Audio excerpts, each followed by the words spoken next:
Hello, students. This is Mr. Ezra.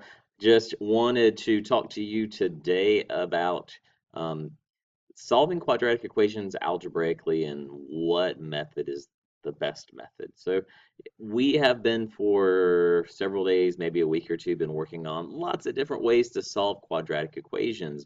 And the truth is that some methods only work sometimes, and some methods work almost all the time, and some methods work best under certain circumstances, and students get really confused. They're just not sure when should they use which method. Well, if on a test, let's say a teacher were to say, use the quadratic formula to solve this problem, you should use the quadratic formula. But if it doesn't say that, then you have some freedom to make some choices. And I've got a lot of practice problems today that I want to work through with you. And since there are so many practice problems, I got a jump start on working them out. So if you ever want to pause the video and kind of catch up with what I've already written down, I'm just going to kind of work through these as quickly as possible. There's nothing new on here. I'm not going to reteach how to factor, how to use the quadratic formula, how to complete the square. Those are in previous videos, but through some examples and some discussion on when to use what, we will do some more examples of those different strategies. So the first thing that we want to talk about is when do you factor? When do you know to factor? Well, the truth is you want to factor when the quadratic is factorable. And knowing whether or not it is factorable is only going to be found out by working the problem out to see if you can factor. Now, sometimes you get really good and you can look at it and say, oh, well, this factors, I think, and try to factor it. But there's no method that I know of that you could just look at this and say, oh, this guy's going to be factorable. You just have to sit down and try to work it out, remembering the strategies for how to do that. So remember that everything has to be on one side of the equal sign. So I added this 15 on the right side of the equal sign to the left, so it was all together. It is going to be much easier to factor if you have a common factor, which is something that divides into all three parts, that you divide that out to the front. So I divided all these by 3, and I end up with a smaller quadratic, smaller numbers to work with. So I'm going to use 2x and x because 2 is prime, so that's really the only way that I can break that up. To get 2x times x is 2x squared, and 5 is prime as well, so I just have to decide where to put the 5. Should I put it here? Should I put it here? And before I do that, I'm going to look at the signs to see if that gives me any clues.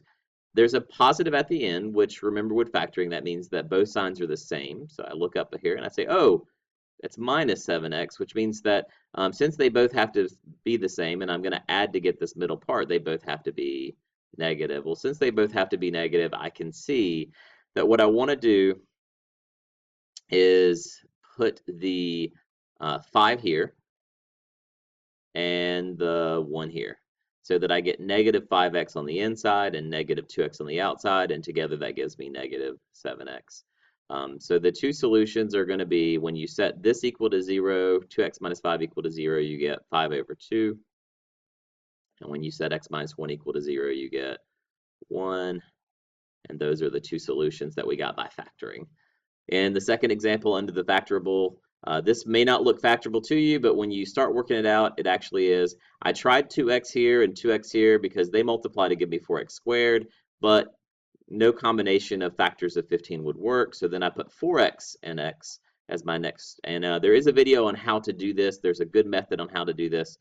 So go back and check that out if you're not quite remembering how to do it. But I've tried this out, and I know that 5 goes here and 3 goes here, so I just need to decide on the signs. I see there's a minus at the end, so I know that the signs have to be different.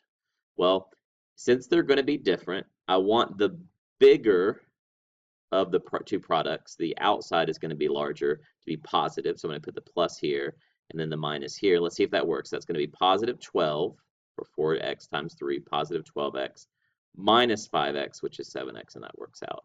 So the two solutions are going to be 5 over 4 when you set that equal to 0, and negative 3 when you set x plus 3 equal to 0. Get our two solutions. Does it matter what order you put the two solutions in? Remember, it does not matter what order you put the two solutions in. All right, in the last example under the factorable umbrella here, we've got 2x squared minus 3x minus 9 once you subtract that 9 to the left to get everything on the left and 0 on the right. I went ahead and factored this. 2x times x is 2x squared. 3 times 3 is what I think will work here, and that gives you 9. Since there's a minus at the end, The signs are going to be opposites. So I want the bigger product to be negative since the middle is negative. So this is going to be my minus and this is going to be my plus. So 3 times 2 is 6, so negative 6x plus 3x is negative 3x. My two solutions are going to be, when you set 2x plus 3 equal to 0, you get negative 3 over 2. And x minus 3 equals 0 gives you 3. So when it is factorable, you can factor. Okay. Now, the truth is, and some students prefer this once they get used to the quadratic formula, is the quadratic formula always works. If you have a quadratic, you can use this formula and it will give you the answer if you can work through all the steps correctly and make sure that you don't make any mistakes and that you plug things in the right place and you plug in your calculator in the right place and you reduce it as far as you can reduce it. It's great. It works really well. But it just sometimes takes a little bit of time to do all those things well. But it is something that always works. So when you have a quadratic and the question is, can you use the quadratic formula? The answer is yes. Is it always the fastest and easiest method? No. But you could use it. Completing the square well, you can complete the square in other instances, but we are only going to complete the square when the leading coefficient is 1. So for example, this first example here, my a is 1. So it's invisible. You can't really see it, but it's there. There's a 1 there. So I can complete the square here pretty easily. And what's also going to make it easy to complete the square is if your b is an even number. And b here is an even number. It's a 6. So when that's the case, we can complete the square. You might have to go back and review how to do that. Remember, we set it up by organizing the x parts on the left and the constant onto the other side. And then we are going to say, well, we need to fix this. So what we want in here in this space is b divided by 2 squared. So 3 divided by 2 is, 6 divided by 2 is 3, and 3 squared is 9. That's what we want right here. B over 2 squared. And I also have to add it on the right side as well so that I'm completing the square appropriately and getting the right answer. That allows me to change this to be x, and then you're going to do the b over 2. So positive 6 divided by 2 is positive 3. So what kind of happens is you divide b by 2 to get this number and then square this number to get 9. And that's what works. Negative 3 plus 9 is 6, and I forgot this is going to be squared always. And you remember what's happening here is we're forcing this to become a perfect binomial square. It allows us to just take the square root of both sides. So when we take the square root of the left, we get x plus 3, and on the right we get positive or negative square root of 6, always positive or negative. And that 6 looks like it's negative. I got to fix that. It's not negative, it's positive. 6. Okay. Now we're going to subtract the 3 across to the right side. It's a negative 3 plus or minus square root of 6. 6 is not a perfect square. No perfect square goes into it, so that is completing the square done. I cannot complete the square of the second example because my leading coefficient is not 1. And since it's not 1, it'll be really difficult to complete the square. It's possible, but it's a big pain. You don't want to have to deal with that. So it's going to be easier and better to just use the quadratic formula here. Now, this may or may not be factorable, but if you don't know that it's factorable or you can't factor it, then you want to use the quadratic formula. Here, once I add 49 to the left side, I get 4 for my A, 28 for my B, 49 for my C. I plug all those things into the right places. Now, something kind of interesting happened here that I wasn't expecting when I started working this problem out at the beginning, because all these numbers were huge, and I was like, I don't want to factor that. I'm just going to use the quadratic formula. Well, what happens when I find my discriminant is I get a discriminant of 0. What's the square root of 0?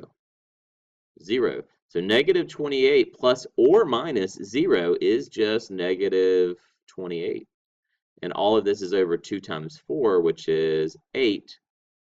And if we reduce this fraction, what goes into both of these? 8 does not, but 4 does, right?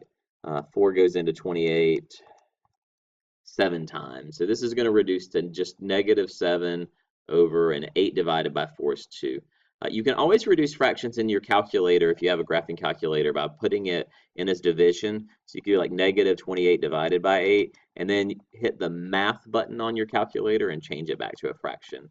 And it'll reduce it to negative 7 over 2 for you. So this only has one root. It's kind of a special thing. It's got We're going to call this soon a double root, but it's only got one solution that works out when you use the quadratic formula because of the discriminant of 0.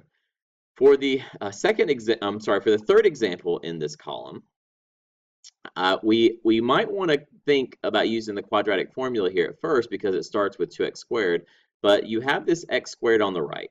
And when you subtract that x squared to the left, it gets rid of it on the right.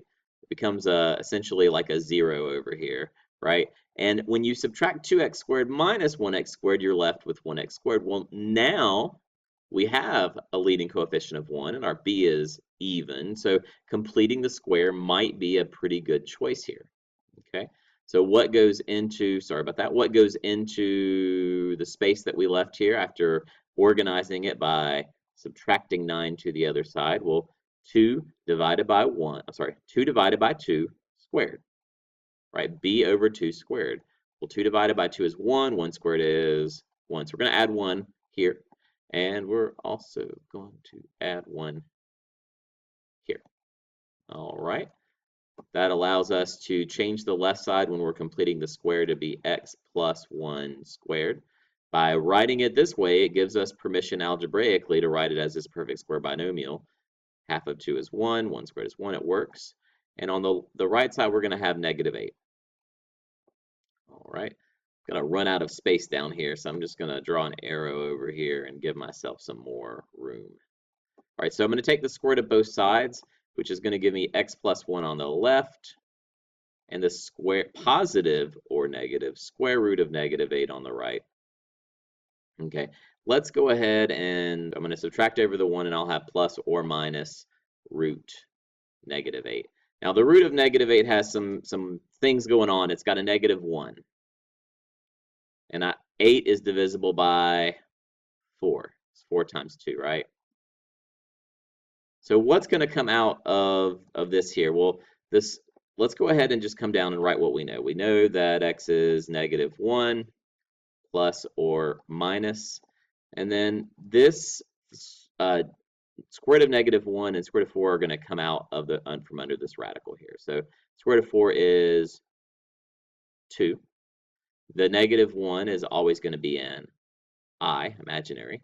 And then the 2 is going to be left under the radical. I don't really get to change it, so it's going to stay at 2.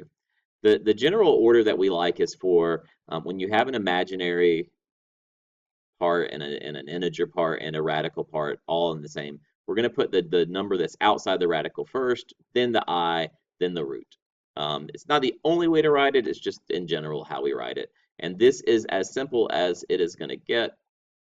So we'll circle it and move on. So this is factorable. If you can factor it, do it. If you can't factor it or you don't know that it's factorable, either use the quadratic formula or completing the square. Now, the last two examples are when you are going to take square roots when there is no b value. Or when you have something in parentheses squared. So first, if you look on the left here, I've got 3x squared minus 7 equals 47. Well, there's no x. There's no bx. So you could let b be 0 and set it up and use the quadratic formula. It would still work here, but this might be easier to just use the square root method where we're going to add 7 to the right. 47 plus 7 is 54. Divide both sides by 3. X squared equals 18. And then we'll take the square root of both sides to get x equals positive or negative the square root of 18. Well, 18 is or can be expressed as 9 times 2, right? 9 is a perfect square, 2 is not. So I can take the square root of the 9 to be a 3, which would give me positive or negative 3, and the 2 would be left under the radical, positive or negative 3 root 2. Example 2 here, I've got x squared plus 21 equals 5. I'm going to subtract the 21 to the right, giving me negative 16. I'll then take the square root of both sides. You have to remember when you do this that it's positive or negative square root. All right, the negative is going to come out as the letter I. So positive, negative I.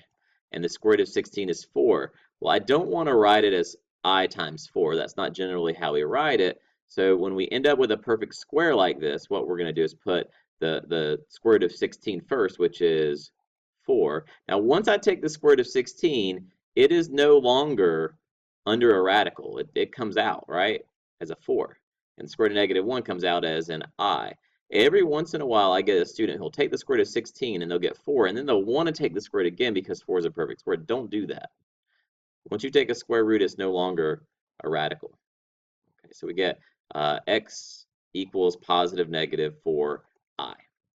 The next example, I added 3 already to get 10 over here. Now, I cannot divide by 2/3 by hand. The calculator would do it for you if you used the right buttons. But instead, I'm going to multiply both sides by 3 over 2. When I multiply both sides by 3, let me change that pen color. When I multiply both sides by 3 over 2, that's going to give me, let's see, x squared equals 15 on the right. And I'll take the square root of both sides. X is positive negative root 15. Well, 15 is not a perfect square. No perfect square divides evenly into it, so we are done. In the next example, we added 2 already to get negative 3. Now, we're going to multiply by the reciprocal. So negative 3 times negative 5 over 3. So negative times negative is a positive.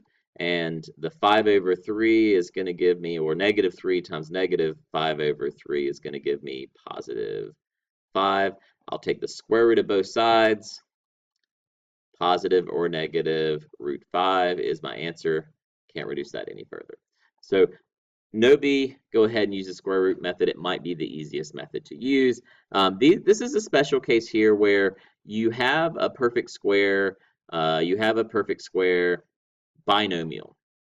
Now, a lot of students, when they see this, especially if you look at like the second example or the third example, they are really tempted to distribute that number in front of the parentheses. They've been conditioned to do that. Whenever you see a number in front of parentheses, distribute, multiply it in.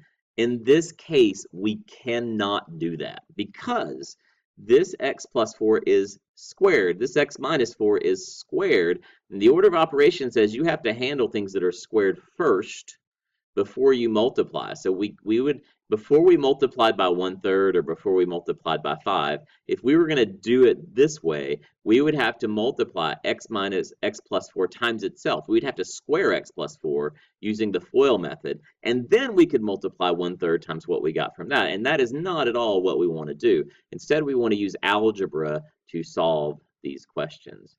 So you'll notice in the first example, there was a -8 at the end. I want to get the squared part, the whole thing, the squared part by itself. So I added 8 to the right side to get 24 plus 8, which is 32. I'm now going to do the same thing I did on the left column here. I'm going to take the square root of both sides, and when I take the square root of both sides, I'm left with 2x plus 6 equals positive or negative square root of 32. All right. So we're going to have to deal with the 2 and the 6 over here. We also have to deal with the square root of 32. Now, 32 is divisible by 16. 16 is the biggest perfect square that goes into 32. So I can think of this 32 right here as the square root of 16 times the square root of 2. So what's going to come out from under the radical is the square root of 16, which is 4, and the 2 is going to stay underneath. So as I'm working this out, I'm going to go ahead and say that this is going to be plus or minus 4 root 2. That's the simplified form of square root of 32. Now, what am I going to do over here? Let's go ahead and combine 2 steps because I don't have a lot of space here. I'm going to go ahead and add 6 across. I'm sorry, that's a positive 6. I need to subtract 6 across. So I have a negative 6 on the right side now because I'm subtracting the 6 across. And then I'm going to add on that reduced form of plus or minus root 32. I still have a 2x on the left. And what am I going to do with this 2? Well, I'm going to divide everything by 2. And since everything divides evenly by 2, it's going to work out nicely. Negative 6 divided by 2 is negative 3. 4 divided by 2 is 2. I don't divide the square root of 2 by 2 because it's under the radical. And the 4 in front of it is what I actually reduced. So we have our answer, if I can get something around it there. All right. So we got our answer there. It's going to be, see if I can fix it. All right, it's going to be -3 plus or minus 2 root 2. Okay. We'll do the same thing here. Notice when you're solving, you want to wait to divide and first add or subtract. So I added 1 to the right to get a 6. Now I'm going to divide by 1/3, but remember when you divide a fraction, you multiply by the reciprocal. So I'm going to take this, divide by 1/3 to get the squared part alone, and I'm going to multiply by 3 over 1. So on the right side of this equal sign, 6 times 3 over 1 is 18. On the left side, I've still got the x plus 4 squared. I then take the square root of both sides to get x plus 4 equals positive or negative root 18. Hopefully you're starting to get good at seeing perfect squares that divide evenly into these numbers. This is going to be the square root of 9 times 2. The square root of 9 is 3, so I can reduce this to be 3 root 2. And since I don't have a lot of space, I'm going to do everything at one time. I'm going to subtract 4 plus or minus. I'm going to reduce this to be 3 root 2, the square root of 9 times root 2.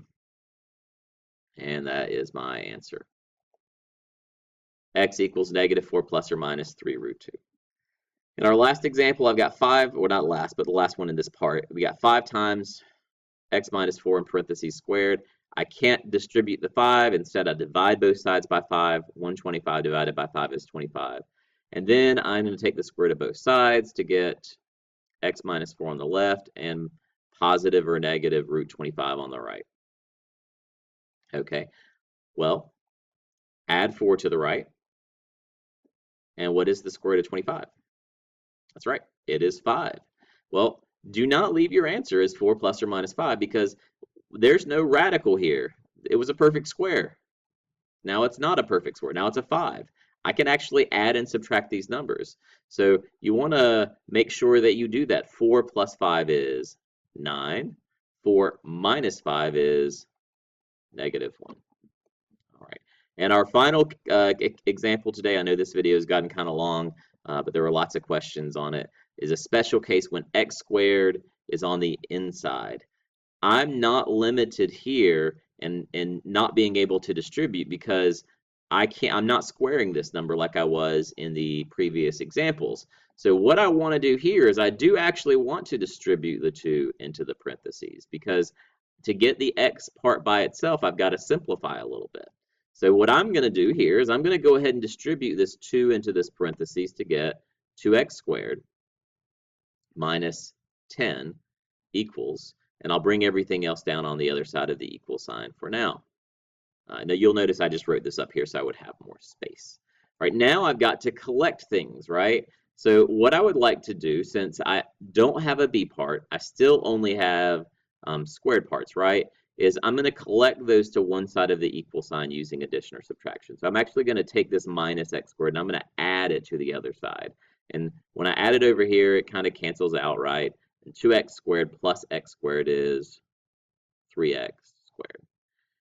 Just to save some, well, actually, I'm not going to save space. I'm just going to go ahead and write it out. That's my next step. So my next step is going to be to add 10 to the right side to get that x squared part by itself. So when -1 plus 10 is 9. I'm then going to take this, divide both sides by 3. 9 divided by 3 is 3. And now I'll take the square root of both sides using the square root method. Positive or negative root 3. Root 3 does not reduce. So I've got my answer, positive root 3 and negative root 3. Wow, that was a whirlwind of problems there. And just to kind of, if you're having trouble still with a quadratic formula, maybe you can convince the person in front of you to get this tattoo. What do you think? Think they'll do it? You're probably right. I doubt they will. But it is something that will get you out of a jam because when you can't figure out what method to use, you can always use the quadratic formula. We are going to start mixing all of these questions up in class, and your job is going to be to use the best method that works for you. If I explicitly tell you what method to use, then use that method. If not, then you've got some choice now, and your job is to just decide which of the methods you want to use. Hope this video was helpful, and I will see you in class.